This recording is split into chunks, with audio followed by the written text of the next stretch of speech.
Veníamos leyendo en Hechos capítulo 24, versículo 1.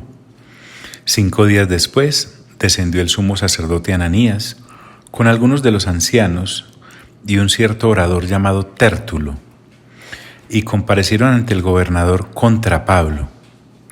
Y cuando éste fue llamado, Tértulo comenzó a acusarle, diciendo: Como debido a ti gozamos de gran paz, y muchas cosas son bien gobernadas en el pueblo por tu prudencia, oh excelentísimo Félix, lo recibimos en todo tiempo y en todo lugar con toda gratitud.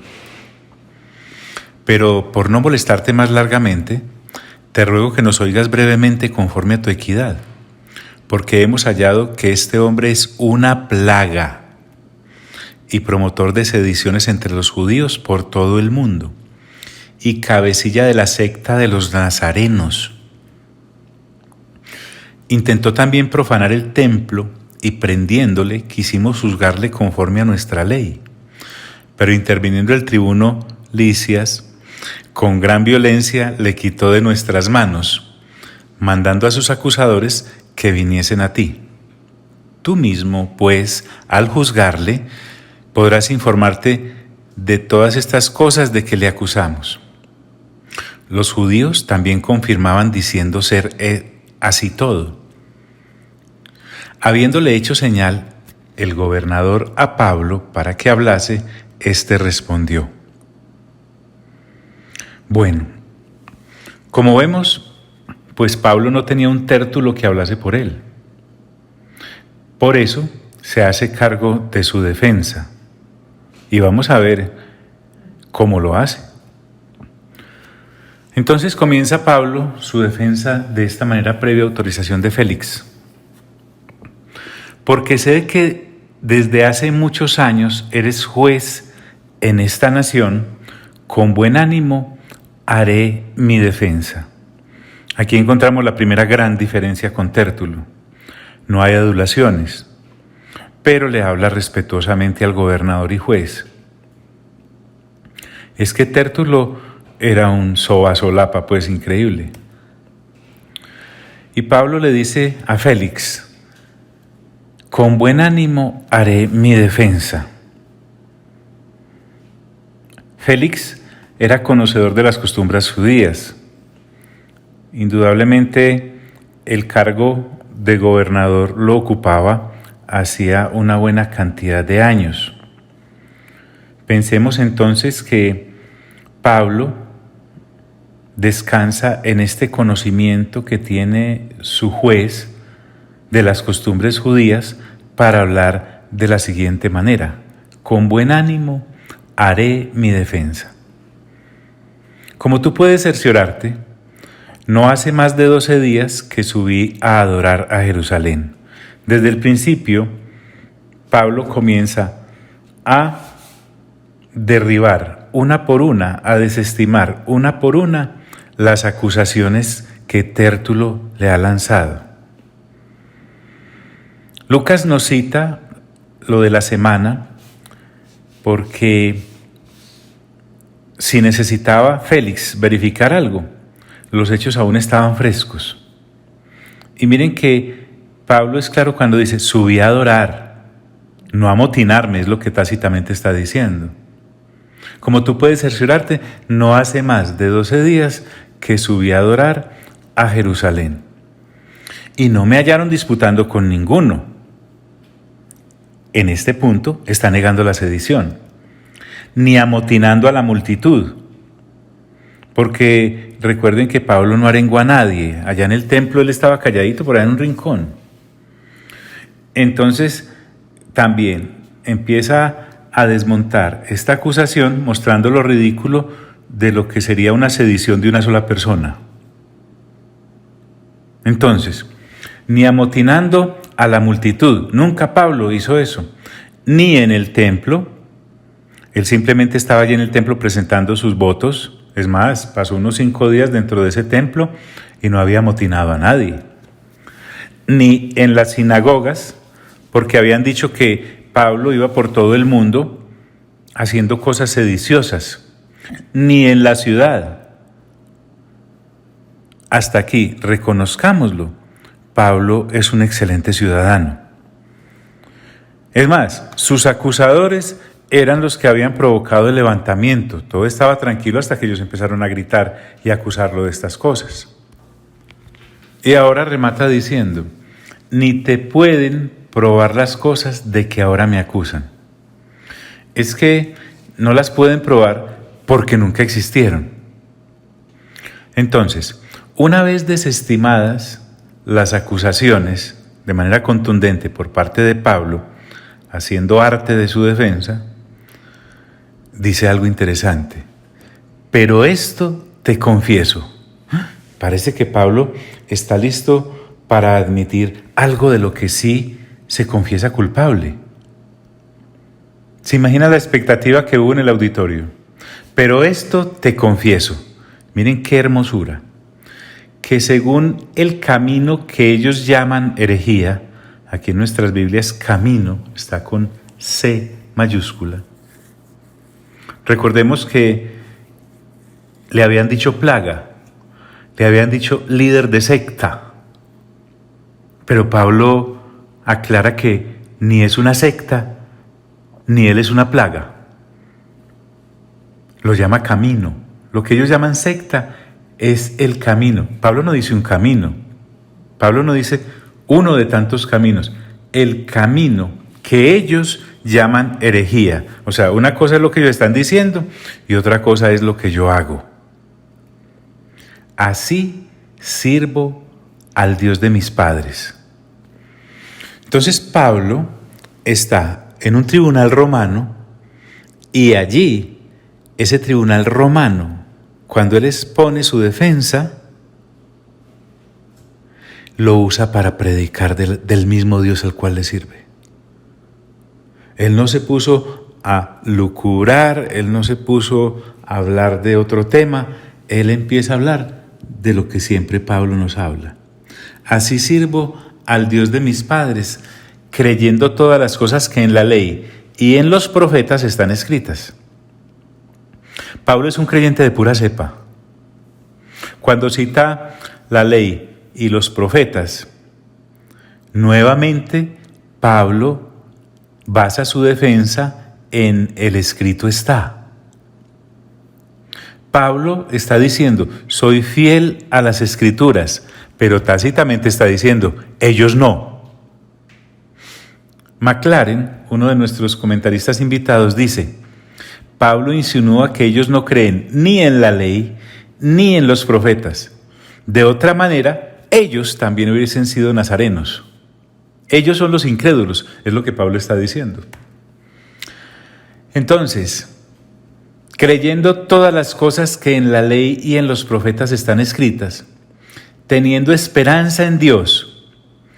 Ahora, miren, Pablo va a hablar de algo que para nosotros debe siempre ser considerado prodigioso. Esta situación, al escudriñar las Escrituras, lo que los profetas decían y la misma ley, había llevado a Pablo a creer aún más en Dios y en su palabra.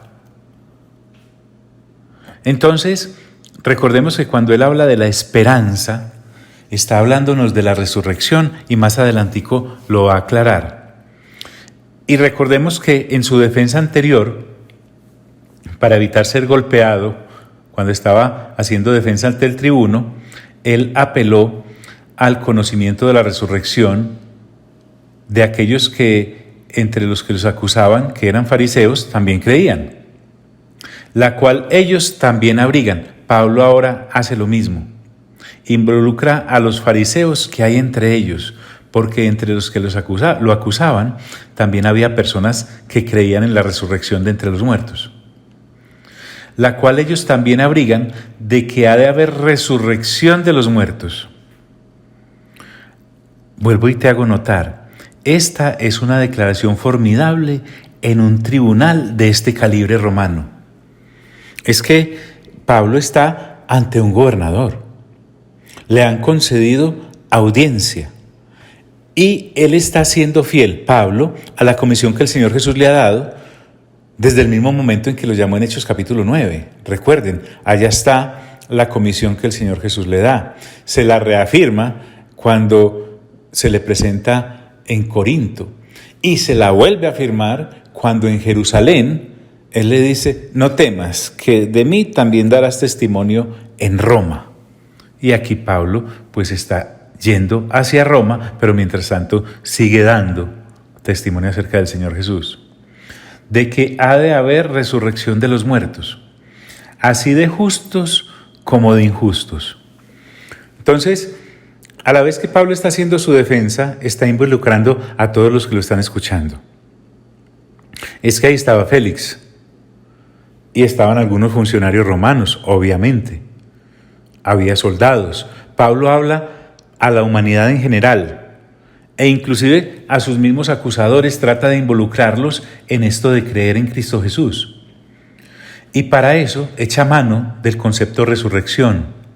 La resurrección, entonces, Pablo les está diciendo, será tanto de justos como de injustos. Lo que Pablo está diciendo es: vea Félix, usted también va a resucitar. Vea Tértulo, usted también va a resucitar. Vean principales sacerdotes y ancianos y escribas y fariseos, ustedes también van a resucitar. El hecho de que algunos de ustedes no crean en la resurrección, porque recordemos que los romanos se burlaban de la resurrección, la consideraban una locura, una fantasía. Los saduceos se burlaban de la resurrección. Recuerden que los saduceos vivían como sanguijuelas de los productos que lograban sonsacar del templo, haciendo un negocio de eso. Usted y yo podemos pensar que en el año 70 después de Cristo, cuando fue destruido el templo y casi toda Jerusalén, los saduceos se quedaron sin trabajo. Prácticamente la secta desapareció, porque al no creer en la resurrección, solo vivían para los oficios temporales del templo y se les acabó el negocio. Pero entonces Pablo los está involucrando, así de justos como de injustos. Y por esto, ojo pues, miren lo que viene acá. Pablo va a hacer su defensa en este tribunal humano, pero les va a hacer notar que él siempre ha estado consciente de que su vida la ha llevado rectamente porque sabe que hay un tribunal superior a todos los tribunales, desde el cual siempre lo están mirando. Y miren lo que hace. Y por esto procuro tener siempre una conciencia sin ofensa ante Dios y ante los hombres. Entonces, el asunto acá es que por el camino en el cual Él está, que es Cristo Jesús, y por la aseveración que hace de creer que hay resurrección de entre los muertos para justos y para injustos, por eso es que Pablo procura tener siempre una conciencia sin ofensa. Entonces Pablo no le ha delegado el cuidado de su alma a nadie. Pablo no le ha entregado el cuidado de su alma a una religión. Pablo no le ha entregado el cuidado de su alma a un líder. Pablo no le ha entregado el cuidado de su alma a otra persona. Pablo procura él mismo cuidar su alma y su conducta, cosa que nos haría a nosotros los creyentes muy bien en adoptar. ¿Por qué? Porque nosotros no podemos estar confiando que lo que nos están predicando es lo correcto para cuidar nuestra alma. Tenemos que verificar por la lectura juiciosa de la palabra si lo que nos hablan es conforme a las Sagradas Escrituras. Inclusive cosas como estas que tú estás escuchando en este momento. Por favor, amiga, amigo, si usted es una de esas personas que solo vive de esta enseñanza de los martes o de la prédica de los viernes o de la cápsula diaria, pues gracias por pensar que todo lo que hablamos desde esta plataforma es conforme a las Sagradas Escrituras. Yo estoy seguro de eso porque nosotros al prepararlo sabemos que venimos desde las Sagradas Escrituras, pero usted sí está seguro. ¿Cómo puede verificar usted si lo que yo le estoy diciendo es real o no es real? Entonces por eso Pablo dice, yo procuro, y por esto procuro tener siempre una conciencia sin ofensa. Entonces, Alexander, uno de nuestros comentaristas invitados, dice acerca de la palabra procuro. Es que esto da mucha tela para cortar. Alexander dice, es un verbo que originalmente denota cualquier clase de tarea difícil. Mire la palabra procuro a qué tarea se puede aplicar, especialmente usado en la lucha, o sea, en el combate cuerpo a cuerpo, y en el entrenamiento atlético para una competencia.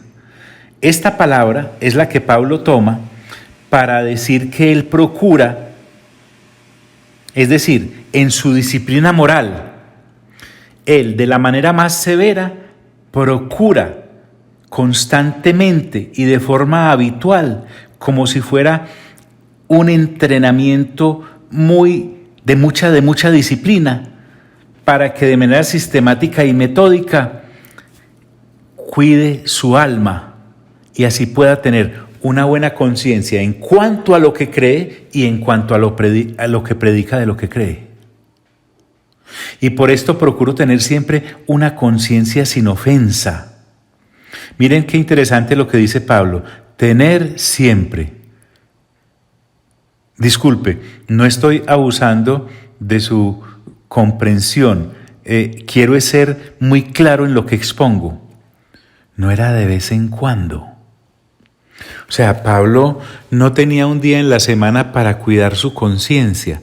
La cuidaba cada segundo, de cada minuto, de cada hora, de cada día, de cada semana, de cada mes, de cada año.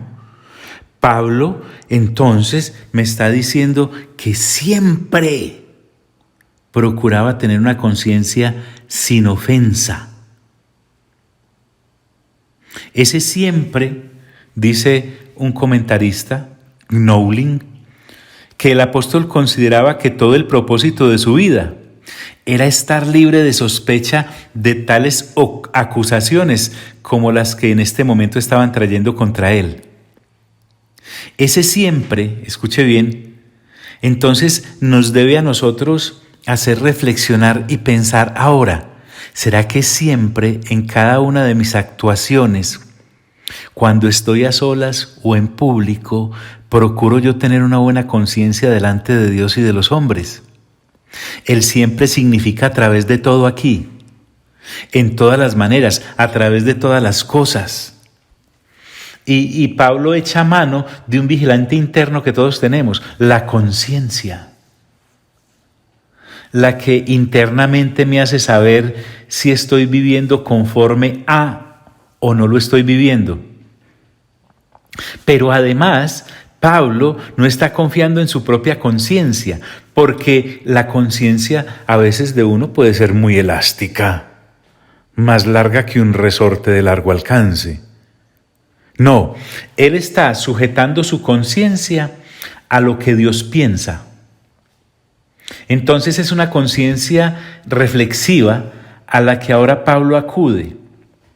Entonces, además de su conciencia personal, Pablo esa conciencia la examina con su Creador, con lo que su Creador piensa. Por eso ha citado a los profetas. Entonces nosotros, a la vez, debemos ser personas que procuramos tener siempre una conciencia sin ofensa, pero no una conciencia sin ofensa solo para nosotros a nivel personal, interno, o para los demás. No, Pablo llama a un testigo superior, a Dios mismo. Pablo lo que está diciendo es aquí, miren, yo tengo una conciencia y procuro tenerla siempre libre de ofensa o sin ofensa. Yo no me puedo permitir ser tentado ni tentar a otros, ser ofendido ni ofender a otros.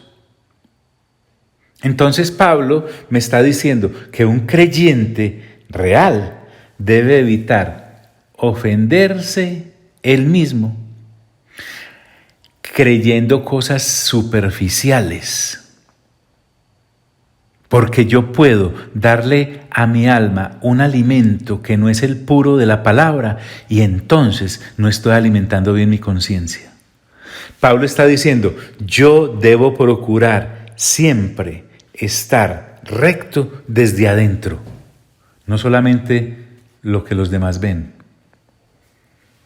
Y por eso dice, procuro tener siempre una conciencia sin ofensa ante Dios y ante los hombres. Pablo procuraba no ofender a Dios ni a su prójimo. A eso se refiere. Ante Dios, porque es el que ve lo que está dentro. y ante los hombres, porque son los que ven lo que está afuera. En eso consiste. Quiero recordarte que Pablo está hablando en un tribunal romano. Quiero recordarte que ahí al frente tiene a Félix. Quiero recordarte que por ahí en algún lugar lo está escuchando Tértulo. Quiero recordarte que por ahí están el sumo sacerdote y están los ancianos y los escribas. Ahí están los soldados. Estos hombres, tal vez jamás en sus vidas, han escuchado una defensa así. Y pensaría yo que nosotros tampoco. Una buena conciencia. Entonces Pablo, que está dando razón de su fe, porque él está diciendo que está siendo juzgado acerca del camino en el cual cree y de la esperanza en la cual está seguro que existe la resurrección de Cristo Jesús en quien ha creído y de la resurrección que en Cristo Jesús se ha demostrado al levantarse el de entre los muertos, ahora él dice que todos los hombres también resucitarán, justos e injustos. Ya el Señor Jesús nos explicó en el Evangelio de Juan, creo que en el capítulo 5, que los que sean justos a resurrección de vida y los que sean injustos a resurrección de muerte. Ante Dios y ante los hombres. Entonces Pablo está haciendo su defensa, pero aquí ya nos tiene completamente centrados en Dios. Y continúa él diciendo, ante Félix, pero pasados algunos años, pensemos en unos 4 o 5 años, según lo que se puede deducir de Hechos 18:22, porque él había subido a saludar a la iglesia y ahora han pasado, después de ese 18:22 de Hechos, unos 4 o 5 años. A eso es a lo que él se refiere. Pero pasados algunos años, vine a hacer limosnas a mi nación y a presentar ofrendas. Pablo, recordemos, había reunido una ofrenda abundante de las iglesias gentiles para los creyentes en Jerusalén.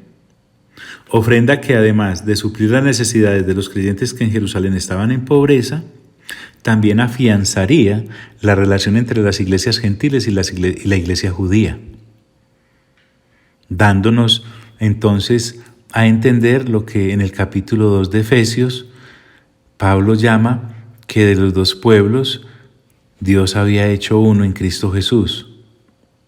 Vine a hacer limosnas a mi nación y a presentar ofrendas. Entonces es interesante cómo Pablo combina lo de su fe con su defensa, porque hacer limosnas y presentar ofrendas no tiene nada que ver con actos criminales, como de los que se les está acusando. Entonces, cuando dice vine a hacer limosnas a mi nación, se está refiriendo a esa ofrenda abundante que había llevado para entregarle a la iglesia en Jerusalén. Y cuando se refiere a ofrendas, vine a hacer limosnas a mi nación y presentar ofrendas, se refiere a los votos que estaba pagando cuando lo arrestaron en el templo. Una correcta traducción o más afín de este versículo podría ser: después de una ausencia de varios años, vine a traer dádivas de caridad para mi nación y para ofrecer sacrificios. Vine a hacer limosnas a mi nación y a presentar ofrendas. No hay nada criminal en eso, ¿cierto, amigos? Continúa Pablo. Estaba en ello cuando unos judíos de Asia me hallaron purificado en el templo. O sea, mientras hacía la ofrenda y los sacrificios allá en el templo, aquellos judíos escandalosos que también venían de Asia, viendo que él estaba ceremonialmente puro, o sea que estaba en el templo respetando cada paso de lo que allí se exigía para los que llegaban a hacer votos. Entonces, él le dice a Félix, no con multitud ni con alboroto. O sea, yo estaba prácticamente solo. Los agitadores son los judíos llegados de Asia. Lo que Pablo está diciendo ahí sin decirlo es, ellos son los que deberían estar aquí siendo arrestados porque ellos sí causaron un gran alboroto. Y se lo dice ahora al frente. ellos debieran comparecer ante ti y acusarme si contra mí tienen algo. Pero ¿saben qué? No estaban. El no estar de aquellos constituye en sí mismo una prueba de que esas acusaciones eran falsas. Y acusarme, pero si no estaban, tampoco podrían acusarlo porque los cargos son falsos. Si contra mí tienen algo, pero es que realmente contra Pablo no tenían nada. O digan estos mismos, ahora Pablo habla a los que sí están allí, si hallaron en mí alguna cosa mal hecha cuando comparecí ante el concilio. Ahora Pablo, que recordemos está en Cesarea, echa mano de lo que ocurrió en su defensa ante el tribuno allá en Jerusalén. Es que, miren, yo no sé Tértulo cómo fue que aceptó llevar este caso, porque Pablo se lo desmoronó todo en un momentico. O digan estos mismos si hallaron en mí alguna cosa mal hecha cuando comparecí ante el concilio. Entonces Pablo se dirige a los que sí habían ido, porque los que no fueron eran los que lo debían acusar y no estaban. Pero estos que sí estaban les dice, a ver, ustedes hallaron algo ilícito cuando en el concilio estuve y cuando comparecí ante él. No, los del Sanedrín no lo hallaron culpable. Pero es que ese asunto no le convenía mencionarlo a Tértulo, que había sido contratado precisamente para que se esparcieran dudas sobre la moral de Pablo. Pero Pablo se sabe defender. A no ser, le dice Pablo, y aquí todos deben haberse puesto expectantes otra vez, va a confesar, a no ser que estando entre ellos prorrumpí en alta voz. Recordemos eso tan significativo. Pablo había dicho en aquella ocasión, acerca de la resurrección de los muertos, soy juzgado hoy por vosotros. Entonces, nuevamente, Pablo mezcla su defensa con la proclamación del Evangelio. La resurrección de los muertos, entonces sí podría ser el delito por el cual acusarían a Pablo, pero es que hablar de la resurrección de los muertos en sí no constituye ningún delito. En ningún momento hablar de resurrección de los muertos es sedición, ni contra Roma, ni contra la ley de Moisés, e inclusive eso se podía hablar dentro del mismo templo. Tampoco era profanador del templo porque recuerden que ellos pensaban, porque se imaginaron aquellos judíos de Asia, que como habían visto a Trófimo con Pablo en las calles de la ciudad, era porque también lo había llevado al templo, violentando, eso sí, todas las normas, pero Pablo no hizo eso. Entonces dice, evocando aquel día en que compareció ante el concilio allá en Jerusalén, a no ser que estando entre ellos prorrumpí en alta voz acerca de la resurrección de los muertos, y le dice a Félix, soy juzgado hoy por vosotros. Bueno, por eso es que me tienen aquí, gobernador Félix, eso es lo que está diciendo, porque no creen en la resurrección ni en el resucitado que es Cristo Jesús. Por eso es que estoy aquí. Esas son las verdaderas causas o motivos que trae esta gente y que te las esconde. Yo te las hablo de frente. La reacción de Félix no se hizo esperar. Dice Lucas narrándonos este hecho. Entonces Félix, oídas estas cosas, porque estuvo muy atento, y estando bien informado de este camino, porque Félix sabía acerca de Jesús y de sus seguidores, les aplazó diciendo, miren, aquí Lucas está utilizando términos legales. Cuando habla de aplazar en derecho, es un término que significa diferir un juicio. Les aplazó diciendo, cuando descendiera el tribuno Licias, acabaré de conocer de vuestro asunto. Oigan, qué bueno tener comentaristas invitados que son súper observadores. Uno llamado Maclaren dice: Lisias, el tribuno, nunca expresó tal cosa de ir hasta Cesarea. Aquí empezamos a ver a un Félix que también empieza a sacarle el cuerpo al asunto de dejar libre al apóstol Pablo porque es inocente. Dice: acabaré de conocer este asunto, simplemente lo está dilatando. Así como el tribuno de Jerusalén delegó hacia arriba y se salió del problema que constituía Pablo para un tribunal romano, y las presiones que traían los ancianos y los escribas y los fariseos y el sumo sacerdote, que eran muy pudientes, vamos a ver más adelantico la capacidad de influencia que tenían estas personas a nivel religioso y a nivel social, a nivel financiero. Bueno, acabaré de conocer vuestro asunto, está dilatando. Y mandó al centurión que se custodiase a Pablo, que lo vigilara, pero que se le concediese alguna libertad. Pero no lo soltó, ¿te das cuenta? Lo cual, hasta donde llevamos, según el derecho romano, era lo legalmente procedente. Y además que no le impidiese a ninguno de los suyos servirle o venir a él. Qué interesante. Recordemos que Pablo había llegado con un buen equipo a Jerusalén. Este mismo equipo, muchos de ellos debieron haber llegado hasta Cesarea también para acompañarlo. Así que cuando Félix se refiere a los suyos, se refiere a los discípulos que con Pablo estaban. Para servirle, o sea, para auxiliarlo. O venir a él para visitarlo. Realmente Pablo allí en Cesarea, por lo menos mientras estuvo bajo la custodia de Félix, gozó de cierta libertad.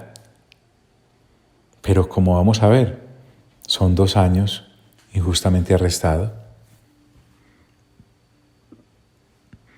Este Félix, vamos a ver cómo sale a flote lo que de él habíamos hablado. Es que lo que hablamos acerca del carácter de Félix no es ningún chisme.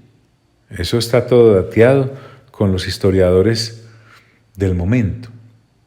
Algunos días después, continúa hablando Lucas, algunos días después, miren qué interesante esto, viniendo Félix con Drusila su mujer, que era judía, llamó a Pablo y le oyó acerca de la fe en Jesucristo.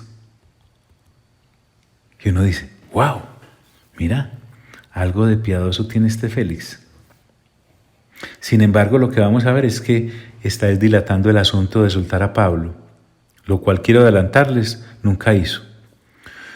Con Drusila, datos históricos de Félix. Oigan pues esto. Félix se casó 3 veces, en cada caso dentro de una familia real. Drusila, esta señora, era hija de Herodes Agripa, el de Hechos 12:1. ¿Recuerdan? El que murió comido por gusanos después de que un ángel lo hirió. Y hermana de Herodes Agripa, que lo vamos a ver en el siguiente capítulo, haciéndole una visita a Festo, que es el que sucedió en el poder a Félix. Entonces esta señora, Drusila, se casó cuando tenía 16 años de edad con el rey de Emesa. Entonces, acerca de esta señora se hablan muchas cosas. Schwerer, que es uno de nuestros comentaristas invitados, dice: pronto después de su casamiento, Félix vio a la hermosa reina, a Drusila. Inflamado de pasión, decidió poseerla. Y con la ayuda de un mago de Chipre, llamado Simón, parece que todos los magos se llamaban Simón en esa época, le convenció de que se casara con él. Acerca de esta señora Drusila, nos dice Lucas, era judía. Recordemos que a través de uniones de este tipo, los judíos se garantizaban cierta seguridad para ellos mismos con los gobernantes de turno. Entonces esto es todo lo que se esconde, toda la tramoya que hay detrás de estos gobernantes paganos. Algunos días después, viniendo Félix con Drusila su mujer, que era judía, llamó a Pablo y le oyó acerca de la fe en Jesucristo. Pablo, ni corto ni perezoso, siempre dispuesto a testificar, porque eso le había sido encomendado por el Señor Jesús cuando lo envió a predicar. Entonces le oyó a Pablo. Ahí se está cumpliendo lo que el Señor Jesús le dijo: vas a testificar ante gente muy principal acerca de la fe en Jesucristo. Qué generoso es Dios con todo el mundo, ¿no? Feliz el día de la resurrección de los justos y los injustos, no podrá decir que nadie le predicó acerca del Señor Jesús. Pues sabía acerca del Señor Jesús, claro que sí, pero además de eso, le predicó Pablo, uno de los grandes predicadores del Evangelio, y no hizo caso. Cuando Pablo, dice Lucas, comenzó a disertar acerca de la justicia y del dominio propio y del juicio venidero, Félix se espantó. Claro, es que el Evangelio no es para acariciar pecados, es para exhibirlos. Pero al oírlo disertar acerca de la injusticia, ¿por qué? De la justicia, porque es que la vida diaria del que dice creer debe ser consecuente con la fe que adoptó. La fe en Jesucristo debe ser visible y acorde con lo creído por parte del creyente. Entonces Pablo comienza a disertar acerca de la justicia, hablar acerca del dominio propio, por ejemplo. Y recordemos que Félix llevaba una vida pero supremamente licenciosa en cualquiera de las esferas. Y Pablo me está hablando de que un creyente, una persona nacida de nuevo, es una persona que tiene dominio propio y sabe mantener a raya los apetitos de la carne, las obras de la carne. Esto pues, para Félix era un exabrupto, porque Pablo le estaba poniendo cortapisa a lo que él diariamente hacía. Y del juicio venidero. El mismo Pablo en Romanos dice que por Cristo Jesús serán juzgados todos los seres humanos, de todas las generaciones, grandes y pequeños, todos, entre ellos Félix y su mujer. Entonces Félix se espantó, se alarmó, pero no lo suficiente como para creer. Saben, aquí estamos viendo a un hombre que perdió su vida eterna al lado de Dios, en ese preciso instante. Félix se espantó y dijo: ahora vete, pero cuando tenga oportunidad te llamaré. No soportó la predicación Félix, qué lástima. Pero cuando tenga oportunidad te llamaré. Félix aplazó para otro momento propicio, que no se dio. Te llamaré. Claro que lo llamó varias veces, pero con unas intenciones ocultas, porque la Escritura, que es inspirada por el Espíritu Santo, a través de Lucas, no le guarda nada a nadie. Miren esto. Esperaba también Félix, con esto, que Pablo le diera dinero para que le soltase. ¡Qué pena! Me dio pena ajena. Félix tenía un interés oculto, que Pablo le diera dinero. Con razón Pablo escribe: raíz de todos los males es el amor al dinero. Aquí vemos a un funcionario público que usa su cargo para lucro personal. Félix no estaba contento con lo asignado, que en el caso de él como gobernador no era poco. Que le diera dinero para que le soltase. Félix retuvo a Pablo ignorando la inocencia de Pablo. Y no fue una vez que le echó el viaje Félix. Interesante, mientras Félix iba a sacarle dinero a Pablo, Pablo le predicaba para ganarse su alma. Y tristemente, ninguno de los dos logró su objetivo. Esperaba también con esto que Pablo le diera dinero para que le soltase.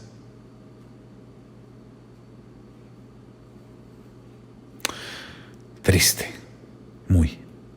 Por lo cual, muchas veces lo hacía venir y hablaba con él. Sin embargo, Pablo nunca le ofreció dinero. Pablo seguramente sabía la intención de Félix, pero no dejó de testificarle. Es que esa es la aventura del pescador de almas. Intentar siempre pescar. A veces sí, pican, a veces no. Este pez no picó.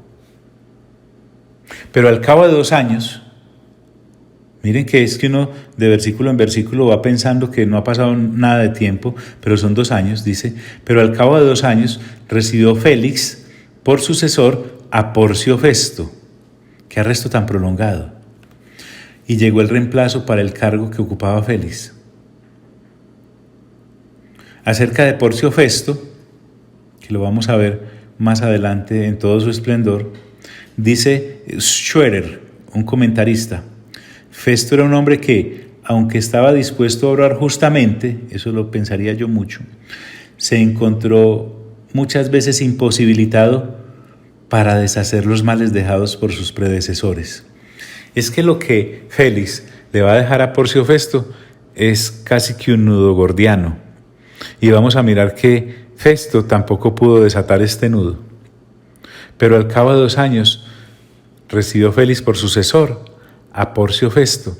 Y queriendo Félix congraciarse con los judíos, dejó preso a Pablo. Ahí aparece el factor de las tramoyas humanas. Congraciarse con los judíos.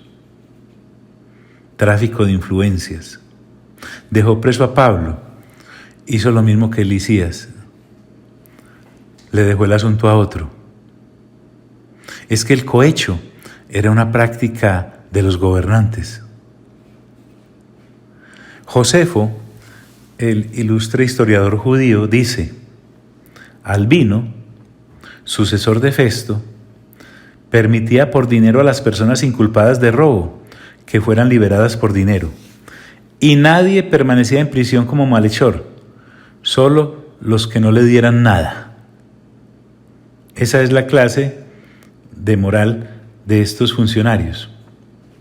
Ahora, Félix no logró absolutamente nada de lo que quería. Miren, no logró el dinero del apóstol Pablo, ni tampoco cuenta la historia congraciarse con los judíos, porque precisamente fue una delegación de judíos la que llevó acusaciones contra Félix al emperador de Roma respectivo. O sea que no se quedó con nada Félix en este asunto, y además perdió su alma. Lecciones de esto que hemos hablado. Mejor, una sola. En el lugar donde te encuentres, mi hermano, estoy hablándole a creyentes ahora sí. En el lugar donde te encuentres, mi hermano, estoy hablando a creyentes nacidos de nuevo con mente renovada, no a los visitantes que encuentran pues algún interés en escuchar esto por primera vez. No, ustedes tranquilos. Pero para los que nos decimos ser creyentes, sea la situación en la que nos encontremos, justa o injusta, cómoda o incómoda, que nos favorezca o no, nuestra principal función después de haber conocido de Cristo Jesús es hablarle a otros de Cristo Jesús. Pablo no cerró su boca por estar preso injustamente. Pablo nunca de mala gana habló del Señor Jesús. Pablo jamás acusó al cielo y al Dios del cielo de tenerlo en una situación tan paupérrima. Nunca. Por el contrario, Pablo consideraba que estar siendo acusado, fuese ante el tribuno, fuese en el concilio, fuese ahora en Cesarea, ante Félix, era la mejor oportunidad de invitar a la gente a creer en Cristo Jesús. No seas hallado como aquel creyente timorato que dependiendo de cómo le esté yendo, habla o no habla del Señor. Aquí tenemos un Pablo que allá cuando estuvo encarcelado en Filipos, golpeado, sangrante, incómodo, le habló al carcelero de su familia para que fuesen salvos. Ahora lo tenemos acá, en circunstancias similares, hablándole inclusive a sus captores de la posibilidad de creer en Cristo Jesús. Por favor, tanto Pablo como Félix ya están muertos. El día de la resurrección, Pablo saldrá a resurrección de vida. Félix, si no se arrepintió, a resurrección de muerte. Pero no podrá decir Félix que cuando estuvo ante Pablo, Pablo se quedó callado porque estaba muy aburrido en la cárcel y porque se sentía maltratado porque lo había dejado 2 años allí. No, Señor. ¿Qué ocurrirá en tu caso? Los que están a nuestro lado podrán decir: me insistió a tiempo y fuera de tiempo. En todas las circunstancias hallaba la oportunidad de hablarme de Cristo Jesús. O podrá decir: no, nunca me habló. Se sentía muy deprimido y entonces no hablaba. Se sentía muy triste y entonces no hablaba. Ay, Señor. Espíritu Santo, tú eres Dios. Ayúdanos a capitalizar que tenemos la Biblia, inspirada por ti, a través de hombres diligentes como Lucas, que nos deja la narración de todos estos hechos, para que ahora, 2000 años después, y generaciones hasta que el Señor Jesús regrese, podamos inspirarnos en ellas para dar fiel testimonio de Cristo Jesús, Señor nuestro. Amén, amén y amén.